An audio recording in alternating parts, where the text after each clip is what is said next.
everybody. It's me. It's Thor. I hope you're doing great. Welcome back. If you're new here, then welcome. I hope you like what's happening here. If you dig it, then please think about sticking around long term and subscribing.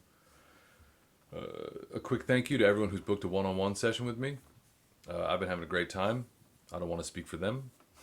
But we've had a lot of really good conversations, and I've gotten to meet a lot of new people, and it's been a really fun experience. So if that's something you might be interested in, then please consider checking out the link to my website in the description.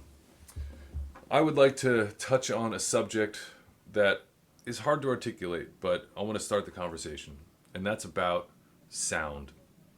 And I don't mean tone, I mean sound. To me, tone is a complex system of all the parts, right? Guitar, signal path, amplifier, speaker, volume of the amplifier, the room you're playing in. If we're talking about acoustic guitar, then we got strings, picks, once again, the room you're in, the humidity, depending on the time of year. You know, there's a lot of elements to tone, but sound is really just your hands on the strings. And it's a difficult thing to practice and work on and be cognizant of. You know, if you have a bad sound, you're going to have a bad tone. There's just no way around that. You know, there's no piece of gear will be a secure enough Band-Aid to cure that. I myself, so when I did Gypsy jazz for a very long time. That was how I made my living, and it was a cool way to play. You know, it's I feel very fortunate of my years spent doing that, and it's a very difficult thing to play, right? It's you know, only the first 30 years of playing that stuff is hard, they say, and so there's a lot of hurdles to overcome. Aside from just learning this music with the technique you need to play the music is a whole other thing. You know, it uses something called rest stroke picking, which there's plenty of instructional videos about how to do that. But just to briefly talk about it, it means that when you play a string, you play through the string and rest your pick on the string below it. And every time you play a new string, it's a downstroke. So even if you're ascending, so if you're coming this way, it's downstrokes. And you know, that's a style that classical guitarists use rest stroke picking. You know, most really early jazz used rest stroke picking. You know, it's not a technique that is solely used for gypsy jazz. So I was doing that, and I was having a hell of a time, and I hated the way I sounded on stage.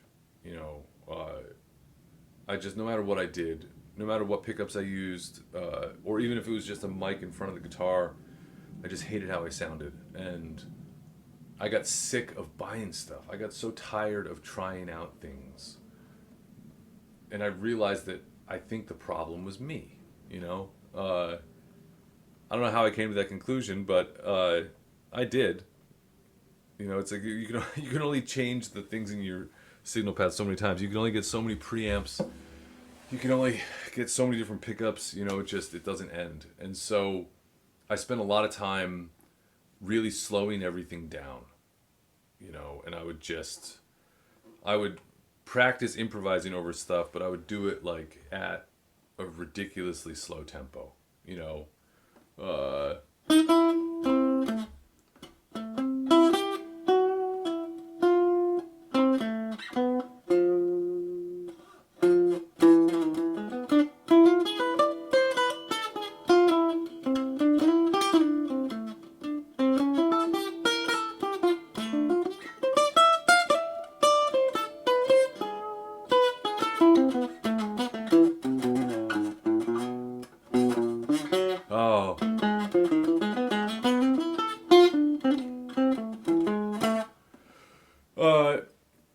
And I started getting happier. You know, I started I started worrying less about the gear on the floor, and I started. It took a while, but it slowly started helping, and I realized that it was both hands, right? So it's not just how you're striking the string; it's also the way in which you're pressing the note with your left hand. I've never been a heavy-handed player, but it helped to just start relaxing even more. You know, you don't want to squeeze. It's just putting your hand right on the note. Uh, and then as time went on, I started playing more electric guitar again, and that rest stroke picking did not sound good on the electric guitar. At least not the way I was doing it. Uh, I've since learned to do it on electric without it sounding like I'm trying to punch my fist right through the guitar. I've had to lighten it up. But when I started playing the electric again, I realized that I lost all the chops that I had for alternate picking. And so I had to relearn alternate picking. And my alternate picking sounded like shit. It just, like, it didn't have the same richness and fullness as my rest stroke picking. So I spent a lot of time like playing scales and like little etudes using alternate picking and rest stroke picking and trying to make them sound as equally rich as possible, you know.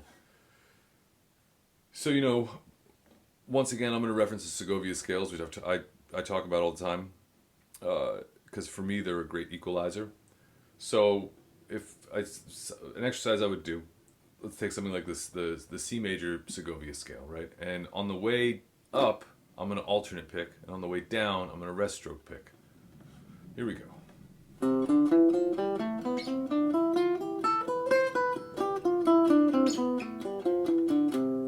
then I'll do the opposite.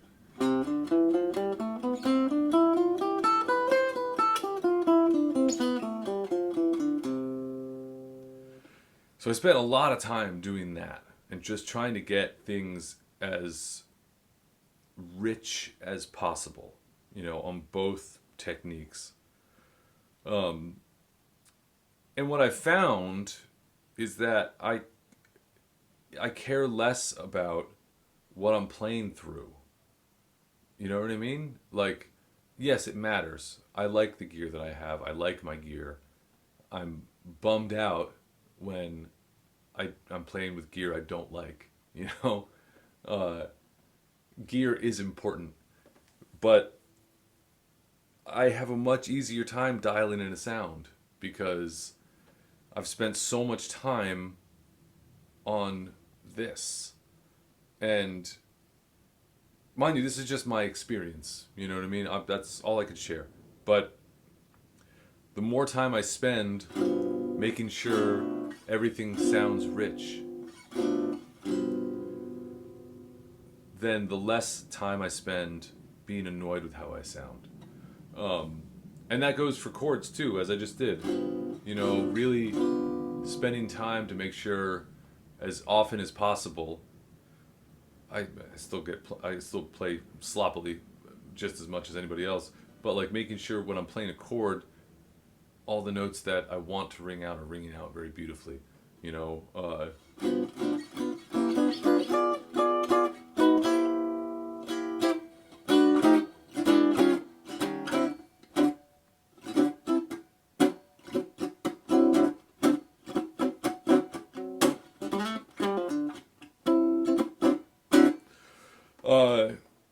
so it's just something to think about. You know, the next time, or rather, this is what I advise.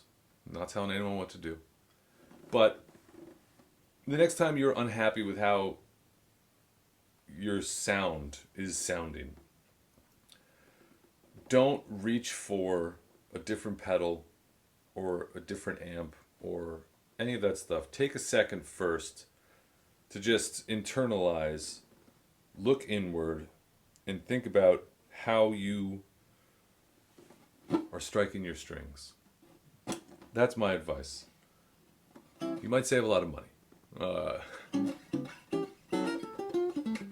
It's funny, I was just thinking about this same thing with overdrive pedals recently, right? I've I've gone through so many overdrive pedals, and I realized that I like one, and it suits me and the way I play, and I should really just chill out.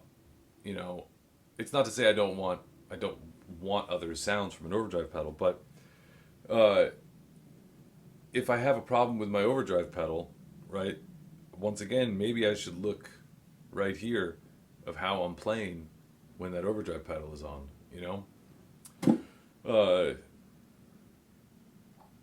to cut any suspense, it's the MXR Timmy. I love that pedal. I've had a couple of them, and I love it. And I'm thinking about getting a second one because I like it so much, and just put it right next to it on the board. Anyway, I hope this was helpful. If this made any sense, I hope you have a great rest of your day or evening or morning or middle of the night, whatever the hell time it is where you are. And I'll catch you again real soon. Bye-bye.